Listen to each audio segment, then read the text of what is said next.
South ఇండియాలోనే అతి తక్కువ ధరలకే నాణ్యమైన రత్నాలని అందించే ఏకైక సంస్థ 6 JVR.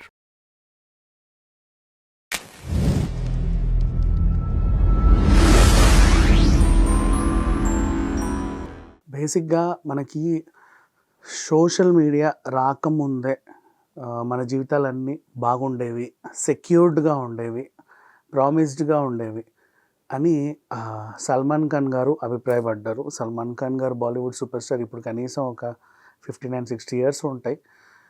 ఇప్పటికీ తను స్టార్ హీరోనే, మనందరికీ తెలుసు.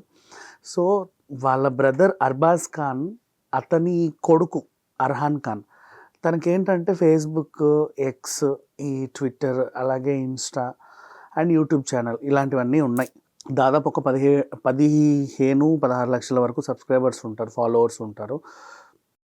సో తనేంటంటే ఒక పోడ్కాస్ట్ నిర్వహించి, డమ్ బిర్యానీ పేరుతో ఒక పోడ్కాస్ట్ నిర్వహిస్తా సల్మాన్ ఖాన్ని ఇంటర్వ్యూ చేయడం జరిగింది.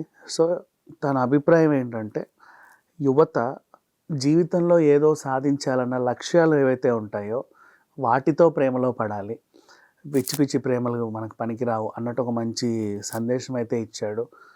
అండ్ అలాగే మన శరీరం, ఒళ్ళు అస్సలు సహకరించకపోయినా సరే, ఇదే నా చివరి ప్రయత్నం అనుకుంటూ ప్రతిదాన్ని ప్రయత్నించుకుంటూ పోతే ఎప్పుడైనా సక్సెస్ అవుతారు అనే ఒక మంచి సందేశాన్ని ఇచ్చారు. అందుకేనేమో సల్మాన్ ఖాన్ గారు బిగ్ బాస్ హోస్ట్ అంటే ఏంటో మీకు అందరికీ చాలామందికి తెలీదు.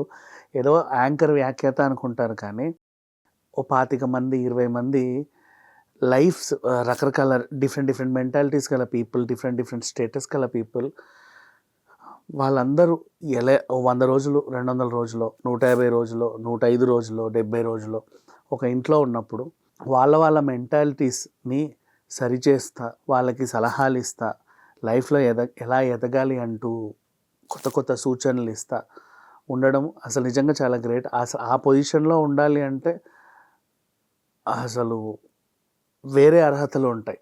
అందుకే చాలా అరుదుగా కొంతమంది మాత్రమే బిగ్ బాస్ హోస్ట్ అవుతారు. ఇప్పుడు మన తెలుగులో కూడా నాని గారు కావచ్చు, జూనియర్ ఎన్టీఆర్ కావచ్చు, ఇప్పుడు నాగార్జున గారు కావచ్చు, ఈవెన్ హిందీలో కూడా అమితాబ్ బచ్చన్ కావచ్చు, అర్బాజ్ ఖాన్ కూడా చేశాడు. అండ్ అలాగే శిల్పా శెట్టి, మన ఫరా ఖాన్ అండ్ అనిల్ కపూర్.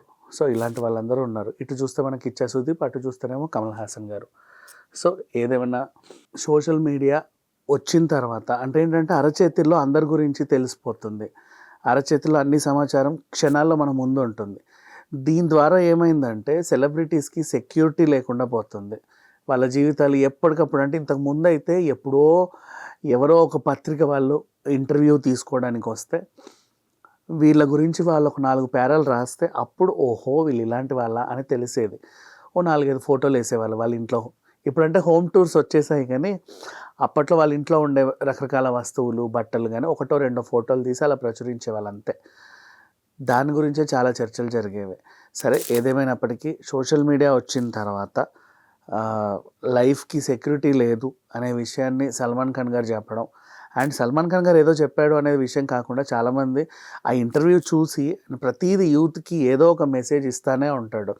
జీవితంలో ఎన్నో చూశారు వీళ్ళు, జైళ్ళకు కూడా వెళ్ళొచ్చారు, కేసులు ఉన్నాయి, చాలా సినిమాలు హిట్స్, ఫ్లాప్స్ చూశారు, కోట్లు కొల్లగొట్టడం తెలుసు, కోట్లు పోగొట్టుకోవడం తెలుసు. సో ఇలాంటి వాళ్ళు ఏదైనా చెబితే యూత్ ఎస్పెషల్లీ దాని గురించి ఆలోచించి ఏదైనా ఒక లైక్ మంచిగా ఉంటుంది ఖచ్చితంగా. ఆ మంచి విషయాల్ని మనం తీసుకొని నేర్చుకుంటే better. Thank you so much.